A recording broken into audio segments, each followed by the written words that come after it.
नमस्कार, आप देख रहे हैं बातें यूपी की। मैं आस्था हाजिर हूं दिन भर की बड़ी खबरों को लेकर। तो बिना किसी देरी के फटाफट शुरू करते हैं खबरों का सिलसिला।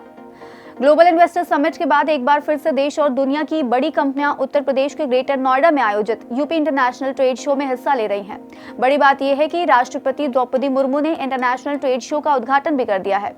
आज से शुरू हो रहे यूपी इंटरनेशनल ट्रेड शो में दुनिया के 2000 से अधिक एग्जिबिटर्स अपने उत्पादों को उद्यमियों और एक्सपोर्टर्स के बीच प्रस्तुत करेंगे। इसमें उत्तर प्रदेश सरकार के विभागों की भी प्रदर्शनी लगेगी, जिसमें यूपी की समृद्धि की झलक दिखेगी।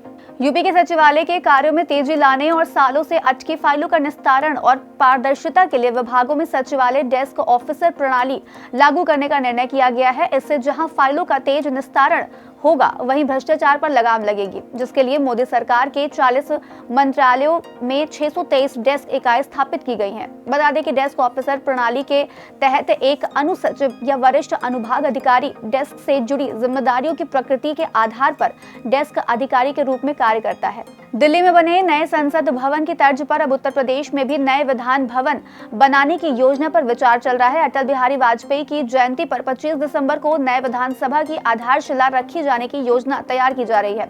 उत्तर प्रदेश का नया विधानसभा कई आधुनिक सुविधाओं से लैस रहेगा।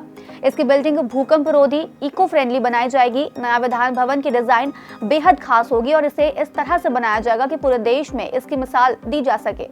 विधानसभा का विस्तार करने के लिए लोक भवन के पीछे दारुल शफा के पुराने भवन को ढाया जाएगा। आसपास की जमीनों को भी शामिल किया जाएगा।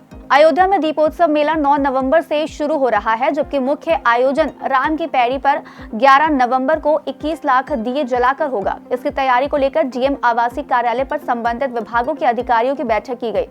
सीडीओ अनीता यादव के मुताबिक भव्य दीपोत्सव के आयोजन को लेकर सभी अधिकारियों को तैयारी में तेजी लाने के निर्देश दिए गए। बैठक में 21 लाख मिट्टी के दियों को तैयार कर इनको घाटों और राम की पैड़ी पर सजाने की तैयारी पर भी चर्चा की गई। उत्तर प्रदेश मोटो जीपी भारत 2023 आयोजन के जरिए वैश्विक पटल पर अपनी छवि और मजबूत करेगा।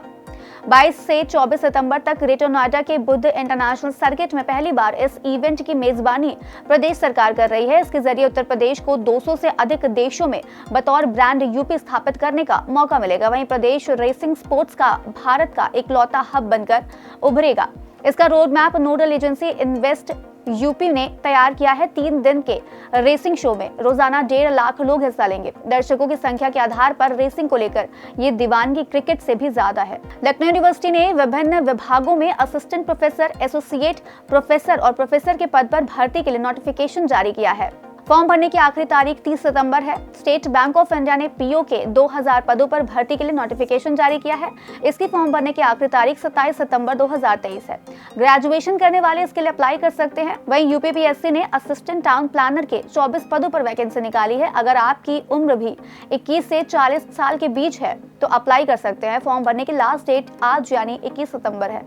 उत्तर प्रदेश में पहली बार 46.40 लाख बुजुर्गों को आधार के जरिए उनके खाते में पेंशन के 3000 रुपए भेजे गए। इसके बाद सितंबर के अंत तक दूसरी किश्त भी भेजी जाएगी। इस प्रक्रिया से भुगतान में गड़बड़ी की आशंका न के बराबर है। बता दें कि चालू वित्त वर्ष में आधार यानी सीडेड के जरिए खातों में राशि भेजने के लिए बड़ा अभियान चलाया गया।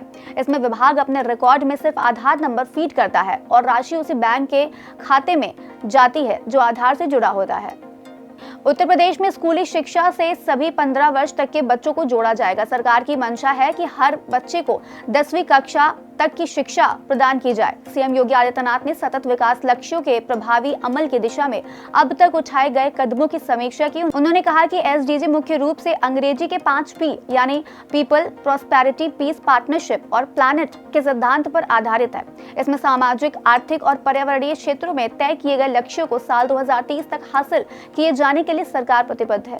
बढ़ती उम्र के साथ ही लोगों में भूलने की बीमारी यानी अल्जाइमर की समस्या भी बढ़ती जा रही है। जिस तरह से तनाव भरी जिंदगी लोग जी रहे हैं, आज भी अल्जाइमर होने का एक कारण है। आईएमएस बीएचयू के न्यूरोलॉजी विभाग में अल्जाइमर बीमारी पर हुए एक शोध में जो परिणाम आए हैं वो बेहद चौंकाने वाले हैं। मरीजों को शामिल कर किए गए इस शोध में ये बताया गया है कि अगर लोग इसके प्रति जागरूक नहीं हुए तो आने वाले 10-15 सालों में भूलने की बीमारी एक महामारी का रूप ले सकती है। लखनऊ में सिटी बसों में मंथली सीजन टिकट यानी एमएसटी बनवाकर सफर करने वाले यात्रियों के लिए खुशखबरी है। सिटी ट्रांसपोर्ट प्रशासन ने एमएसटी की दरों को कम करने का प्रस्ताव तैयार किया है। प्रस्ताव को अक्टूबर में होने वाली बोर्ड बैठक में रखा जाएगा। नई दरें लागू होने से यात्रियों को 450 रुपए तक की बचत होगी। MD city transport R K. Tripathi ने बताया कि मंडल आयुक्त के निर्देश के बाद प्रस्ताव तैयार कर लिया गया है। बोर्ड बैठक में हरी झंडी मिलते ही नए रेट लागू कर दिए जाएंगे। अमिताभ बच्चन की बहुचर्चित शो कौन बनेगा करोड़पति में करोड़ों की धनराशि जीतने का सपना उत्तर प्रदेश के आजमगढ़ जिले के एक शख्स ने पूरा कर लिया है।